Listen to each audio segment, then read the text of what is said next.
Hello, ഇന്നത്തെ യാത്ര ഗോവയിലേക്കാണ്. ഈ യാത്രയ്ക്ക് ഒരു പ്രത്യേകത കൂടിയുണ്ട്. ഇത് ഞങ്ങളുടെ ഫസ്റ്റ് വെഡിങ് ആനിവേഴ്സറി കൂടിയാണ്. ഞങ്ങൾ ആദ്യം പോയത് ഓൾഡ് ഗോവയിലെ 1605 പണിതീർത്ത ബോം ജീസസ് ബെസിലിക്ക ചർച്ചിലാണ്. യുനെസ്കോയുടെ ലോക പൈതൃക പട്ടികയിൽ ഇടം നേടിയിട്ടുള്ള ഒരു ചർച്ച് കൂടിയാണിത്. ഇവിടെയാണ് 10 വർഷത്തിൽ ഒരിക്കൽ മാത്രം പുറത്തെടുക്കുന്ന വിശുദ്ധ ഫ്രാൻസിസ് സേവ്യറിന്റെ ഭൗതിക ശരീരം സൂക്ഷിച്ചിരിക്കുന്നത്. ദുഃഖവെള്ളിയാഴ്ച ആയതുകൊണ്ട് തന്നെ നമുക്ക് അകത്ത് കയറാനൊന്നും കഴിഞ്ഞില്ല. എങ്കിലും പുറത്തെ കാഴ്ചകൾ മനോഹരമായിരുന്നു. അവിടെ നിന്ന് നേരെ പോയത് ഓപ്പോസിറ്റ് തന്നെയുള്ള സി കത്തീഡ്രൽ ചർച്ചിലേക്കാണ്. പോർച്ചുഗീസ് വാസ്തുശൈലിയുള്ള ഏറ്റവും വലിയൊരു പള്ളിയാണിത്.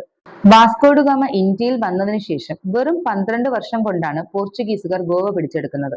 ബിജാപൂരിന്റെ സുൽത്താനായ ഇസ്മായിൽ ആദിഷയുടെ കയ്യിൽ നിന്നും ഗോവ പിടിച്ചെടുത്തതിന്റെ അനുസ്മരണത്തിനാണ് ഈ ചർച്ചിന്റെ പണി കഴിപ്പിച്ചത്.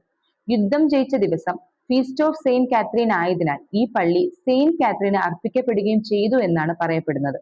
ഈ ഗോവൻ യാത്രയിൽ ഒട്ടുമിക്ക ഇടങ്ങളിലും ഞങ്ങൾക്ക് കാണാൻ കഴിയുന്ന ഒന്നായിരുന്നു ഈ ഛത്രപതി ശിവജിയുടെ പ്രതിമ. അപ്പോ സെക്കൻഡ് പാർട്ടുമായിട്ട് അടുത്ത വീഡിയോ കാണാം.